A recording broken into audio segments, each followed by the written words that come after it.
Hi everyone. Apologies for late recording on this. It's Thursday morning at 9:56, July the 2nd.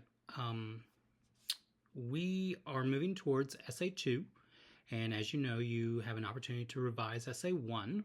So wherever you are at with your grade on Essay 1, I wouldn't worry too much about it. You know, if you want to set a meeting with me, by all means, let's set a meeting and let's talk. I've met with a couple of you already after the grades for Essay 1 were posted. And so far, all of those meetings have gone really well. I mean, I think that we're on the same page, we're moving in the right direction. And in most cases, what I see is minor tweaks. You add another source, you clean up things in terms of MLA, and we're back in the game. We're doing great. So I wouldn't worry too much about Essay 1, but as we are moving forward, there may be anxiety as we're moving towards Essay 2.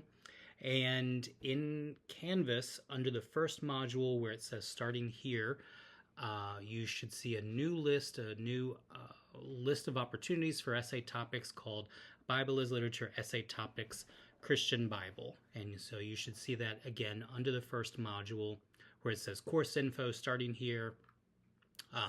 And then it will be right under the Bible as Literature Essay Topics Hebrew Bible. You'll see Christian Bible. So you'll be looking at this list, and if there are topics that are interesting to you, by all means explore them. The intention here is that you have a lot more experience under your belt, hopefully a lot more knowledge under your belt, and so you are more familiar with literary theories. And so as we're reading the Gospels, as we're reading the epistles, we are trying to pay attention to what's happening here. We're not trying to take this as the word of God from on high, because it seems pretty clear that the Gospels are just trying to lay out a biography of Jesus. They are not self-aware enough to say, we are doing this for thousands of generations. And Paul is just kind of writing to individual communities. He's not trying to write, theology for thousands of years in the future. No, he's just kind of writing to this community. So they don't seem self-aware in that sense, in the spiritual sense, in the religious sense, in the metaphysical, divine sense, not there. What does shine through, however, is that the Gospels have different agendas, they have different objectives, they have different audiences, and it is evident that they are trying to do something, and they're trying to rewrite the politics of their time.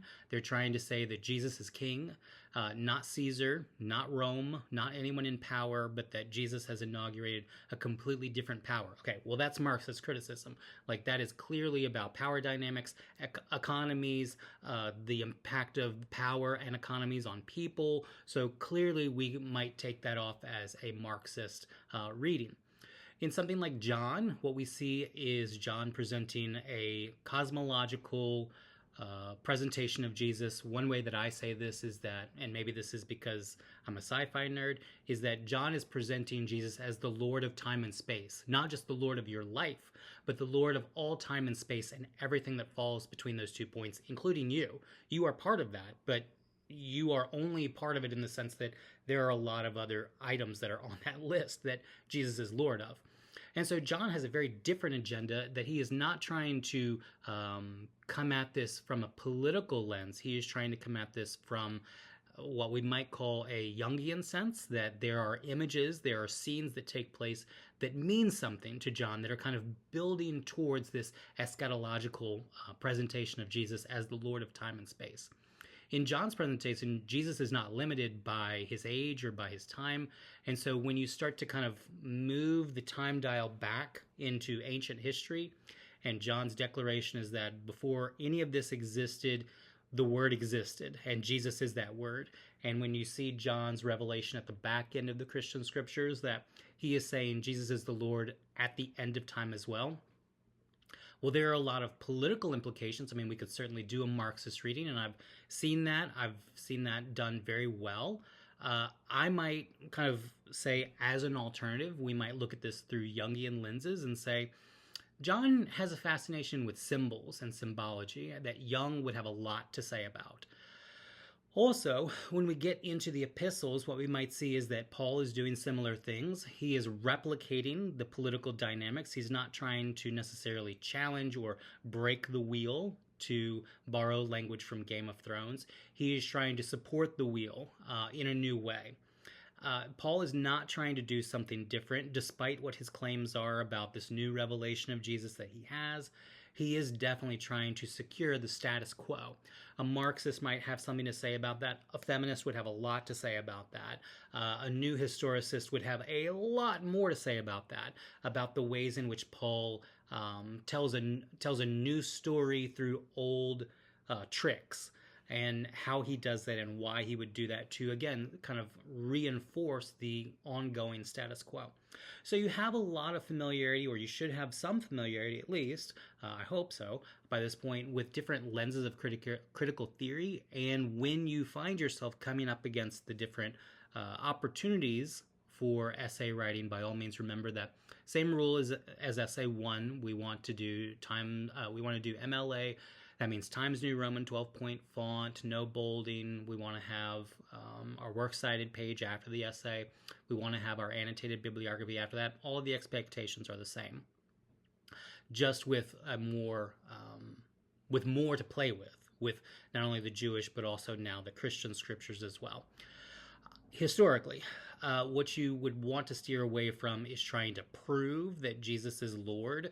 Remember that the nature of this class is the Bible as literature, not a spiritual text. You can definitely look at the miracles, and you can examine the miracles through spiritual lenses if that is how you want to address them. But remember that fits into a long history of myth.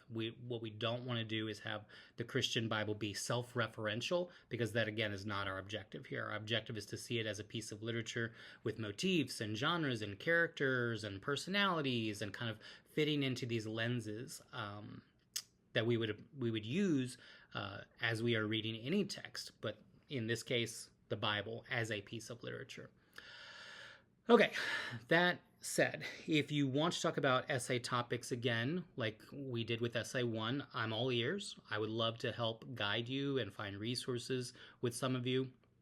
I think I did that with a couple of you with essay 1, as I said, okay, let's sit down, and on your end, on my end, let's both walk through the databases on Sims Library, and we found some research together.